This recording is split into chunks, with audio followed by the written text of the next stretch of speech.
Hi, I'm Dr. Andrea Burrows. I'm the Associate Dean for Undergraduate Programs in the College of Education and a Professor of Science Education. And today I'm going to talk to you about the matrix that we put together with computer science standards and subject matter standards. So at the University of Wyoming, we have been working with teachers to figure out ways to help them get computer science into classrooms, even if they're not teaching computer science classes. So social studies teachers, librarians, teachers of language arts and science and math, all of these teachers can bring computer science aspects into their classroom. And the way that they can do that, one way, is to think about the ways that the standards in the discipline cross with the computer science standards. So I'm going to share my screen and I am going to show you how to get to the matrix and then show you that matrix and how you can use it. So hopefully you're able to see this screen here. This site is uwyo.edu/seed. And SEED is the Science and Engineering Education Development Lab that I run at the University of Wyoming.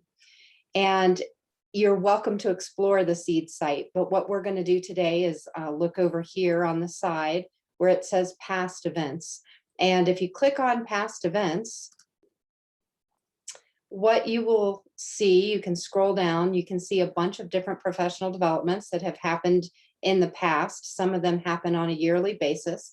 One of these is WySTACK, and when you see WySTACK here, you'll see the draft computer science and cross-disciplinary matrix, and it says click here. So this is one easy way that you can get to the matrix if you don't have the direct link. Another thing for you to use about this matrix is I've actually created a video in the past for a different project where I talk about sustainability and I talk about how that crosses with this particular matrix. So if you're interested in watching this living wall introduction, it does talk about the matrix in there as well. But for right now, we're going to go to this cross-disciplinary matrix and click.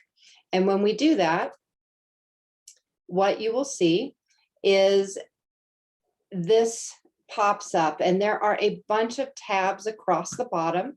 Right now, this is on the table of contents, and then there is a grade bands tab, and you can see that these are broken down by color, and those are different domains of the Wyoming computer science standards. You can see here at the bottom that there's social studies and then language arts and also math and next generation science standards for science. If you click the more tabs button, it keeps going. So you can see the science standards here for K2, 3, 5, 6, 8. Then there's a videos tab.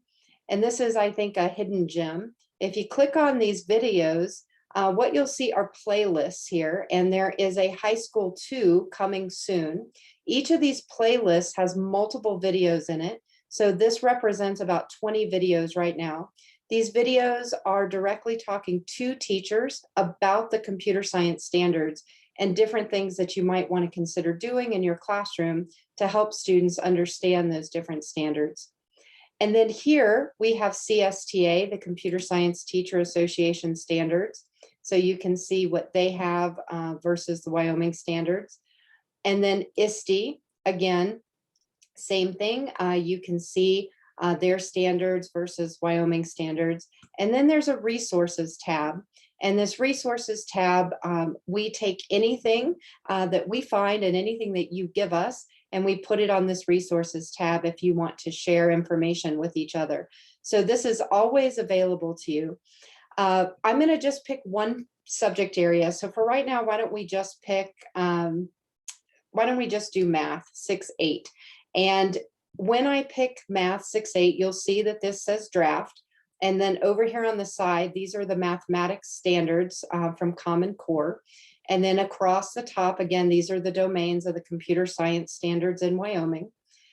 And what you'll see is there are X's here, and these are blue X's. And if you hover over those blue X's, what you'll see is an example lesson. So this particular lesson crosses with ratios and proportional relationships, and also with computing systems.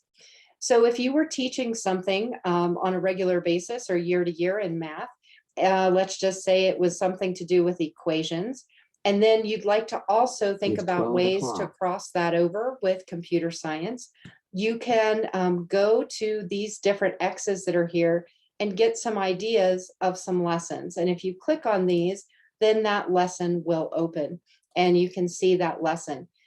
All of the lessons have the same basic format. They have an overview. They tell you about target grade levels.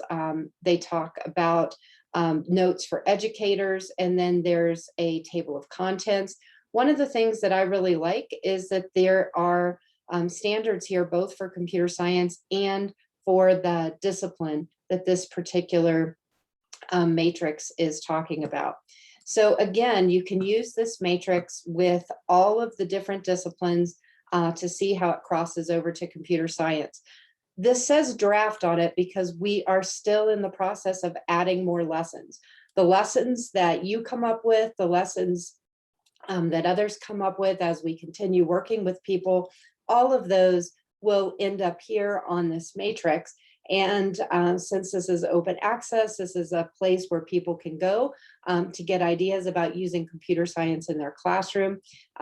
We try to make this as complete as possible, but it is still in a draft form. So if there's something that you think would benefit a greater, wider audience, please let us know. So this particular matrix is something that we have put together. We're still continuing to put together, but it is a fantastic resource to look at disciplinary standards and also look at computer science standards and how those cross. Also looking at example lessons and having some videos there that were created specifically for teachers to help them think about ways to use computer science in classrooms. Please don't forget to go to that uwyo.edu/seed site to see that additional video and also to get the link to the matrix. Thank you very much for taking a couple of minutes and for watching this video. And I'm hopeful that this matrix is something that helps you. And I'm hopeful that you can help us add to it as well. Thank you so very much.